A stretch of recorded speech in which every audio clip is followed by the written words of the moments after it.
कैसे हैं। Exam corner Patna channel पे स्वागत है। दोस्तों देख लीजिए एग्जाम कॉर्नर पटना चैनल। 5 दिन हम पहले आपको बताए थे कि पहले एएसआई का आपका वैकेंसी आएगा, उसके बाद एसआई का वैकेंसी आएगा, उसके बाद फिर फायर का वैकेंसी आएगा, फिर कलर का वैकेंसी आएगा। देख लीजिए एएसआई का वैकेंसी जो है वो जारी हो चुका है। स्टोनो का देखिए एएसआई का वैकेंसी जारी हो चुका है। मेरा देख लीजिएगा प्लेलिस्ट में वीडियो बना हुआ है दरोगा वाला में, उसमें हम बताए थे कि पहले आपका एएसआई के वैकेंसी आने वाला है। देखिए एएसआई के वैकेंसी आ गया है और आवेदन यहाँ समझ सकते हैं। आवेदन का अंतिम तिथि रखा गया है 17 जनवरी। क्या है सिलेक्शन प्रोसेस सारा चीज बताते हैं। तो पहले तो देख लीजिए कि लेवल 5 का जॉब है इसका, ठीक है। इसमें पूरा पदों का संख्या कितना है, तो पदों का संख्या 305 दिया गया है। विज्ञापन संख्या क्या है, तो विज्ञापन संख्या 1/2024 है। और एक महत्वपूर्ण चीज बता देते हैं, इसका सारा डिटेल हम आपको बताते हैं। यहाँ पर देखिए बोला क्या गया है कि यहाँ पे देख लीजिए कि आपका ये जो है ऑनलाइन आवेदन पत्र भरने की प्रक्रिया जो है 17/12/2024 से प्रारंभ होगा। माने 17 जनवरी दिसंबर से आप फॉर्म भर सकते हैं। कब तक, तो 17 दिसंबर से आप फॉर्म भर सकते हैं। कब तक, तो 17 जनवरी तक। तो लगभग 1 महीना आपको फॉर्म भरने के लिए दिया गया है, ठीक है। और अभी वैकेंसी आपका एसआई का भी वैकेंसी देखने को मिलेगा। एसआई का वैकेंसी करीब करीब जो है 1800 प्लस आपको वैकेंसी देखने को मिल सकता है। 1800 प्लस वैकेंसी देखने को मिलेगा। आइए हम पूरा डिटेल फिर हम आपको बताएंगे। पहले हम आपको बता देते हैं कौन कौन भर सकते हैं। जो भी 10+2 किए हुए रहेंगे, जिसका योग्यता यहाँ देखिएगा, जो भी स्टूडेंट 1/8/2024 के बाद, ठीक है, 1/8/2024 के बाद वो अगर वो इंटरमीडिएट किए हुए हैं तो वो फॉर्म ही भर सकता है। वो अनिवार्य है फॉर्म भरने के लिए। यहाँ पे देखिए उम्र सीमा का देख लीजिए। तो उम्र सीमा अगर आपका एज जो है कब से काउंट होगा, तो आपका एज क्या है वो मैटर नहीं रखता है, लेकिन आपको 18 मिनिमम कब से चाहिए, तो 1/8/2024 से, मतलब 1 अगस्त 2024 से आपको 18 चाहिए। और मैक्सिमम आपको 25 चाहिए। और आपको अत्यंत पिछड़ा में रहिएगा तो आपको 27 चाहिए मैक्सिमम। अब मिनिमम तो 18 ही चाहिए सभी में। और अत्यंत पिछड़ा प्लस पिछड़ा कोटि में रहिएगा महिलाओं के लिए, तो महिलाओं के लिए 1 साल और छूट दिया गया है, 28 साल कर दिया गया है। और अनुसूचित जाति अनुसूचित जनजाति में 30 साल चाहिए। और जो भी कहीं ना कहीं योगदान दे रहे हैं, कहीं ना कहीं वो सरकारी नौकरी में है, तो उनको 5 साल का छूट दिया गया है। अब वो भी छूट का जो है यहाँ पे सब कुछ विविध दिया गया है। यहाँ पे देखिए इसमें पहले आपको लिखित परीक्षा होगा। लिखित परीक्षा वही आपका 100 अंक का होगा। यहाँ समझ सकते हैं 100 को प्रश्न रहेगा, 100 अंक का रहेगा आपका। 100 अंक का इसमें समान हिंदी रहेगा।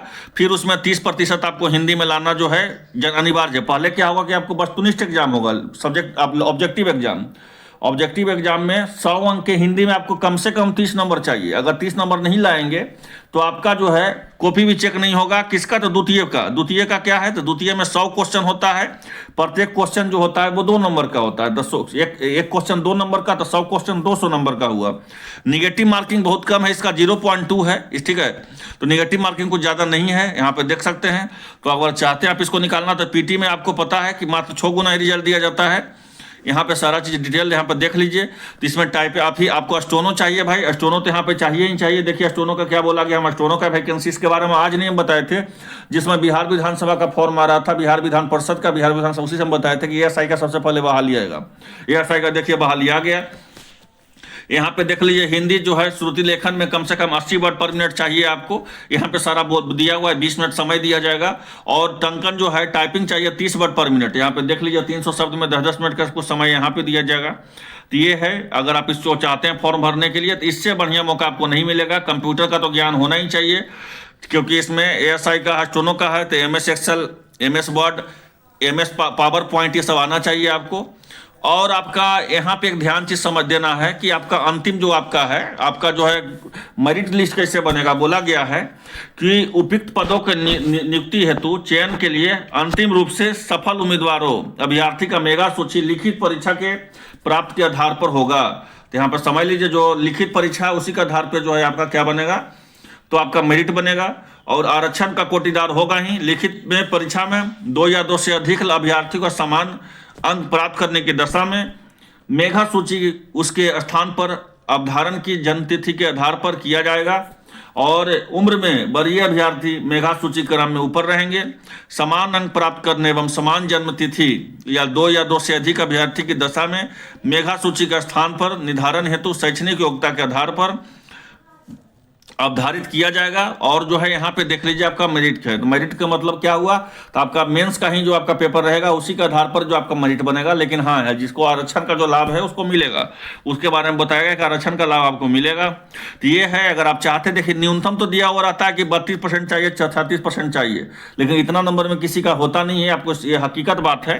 तो जो आपका कट ऑफ मेरिट जो निर्धारित होता है उसके अगर आप रहिएगा तो आपका होगा। आप सीटों का संख्या देख लीजिए, जो 305 सीट है उसमें अनरिजर्व का जो है, अनारक्षित का 121 सीट है, जिसमें 42 गो तो महिलाओं का सीट रिजर्व है भाई, 35% आरक्षण है। और अनुसूचित जाति का जहां 7 सीट है, अनुसूचित जाति का जहां 37 सीट है, माफ कीजिएगा, जहां 37 सीट है वहां महिलाओं को 13 सीट रिजर्व है। अनुसूचित जनजाति का जिसका सीट है आपको 6, उसमें महिलाओं को 2 सीट रिजर्व है। अत्यंत पिछड़ा का जहां 59 सीट है वह महिलाओं को 21 सीट रिजर्व है। पिछड़ा वर्ग का 337 सीट है तो महिलाओं को 13 सीट रिजर्व है। और पिछड़े वर्ग के महिलाओं को 6 सीट है। IWS का 31 सीट है जिसमें 11 सीट जो है महिलाओं को है। ठीक है, तो कहने का था तो मतलब वह स्वतंत्र सेनानी के लिए पोता पोती नाती नतनी जो होता है आपको, फ्रीडम फाइटर जिसको बोलते हैं, उसमें 6 सीट उन लोगों को रिजर्व है। तो कहने का था तो मतलब हुआ कि देख लीजिए, जो सीट रिजर्व है उसमें महिलाओं का ही होगा, इस बात को ध्यान रखिएगा। आपका एक भले इससे ज़्यादा नंबर चल जाए कोई मतलब रखता है, लेकिन अगर लेना होगा तो यहाँ पर महिलाओं का ही ये सब जो है रिजर्व कैटेगरी में चयन होगा, आपका चयन यहाँ पर नहीं हो सकता, इस बात को समझ लीजिएगा। तो ये है आपका पूरी तरह से 305 सीट में 102 सीट जो है आपको महिलाओं को रिजर्व है जी, इस बात को मान लीजिए। तो अगर आप चाहते हैं तो इसका प्रीवियस ईयर का सवाल भी हम आपको देंगे, सामने देख लीजिएगा प्रीवियस ईयर में क्या पूछा गया था, जिससे आपको प्रश्न पत्र का जो है आपको आइडिया लग जाएगा इस एग्जाम के बारे में, इस परीक्षा के विज्ञापन के बारे में। सबसे पहले आपको हम ही बताए थे 17 जनवरी तक ही लास्ट डेट है फॉर्म भरने का। तो आई होप आप लोगों को वीडियो अच्छा लगा होगा। फिर मिलेंगे नेक्स्ट वीडियो में, धन्यवाद।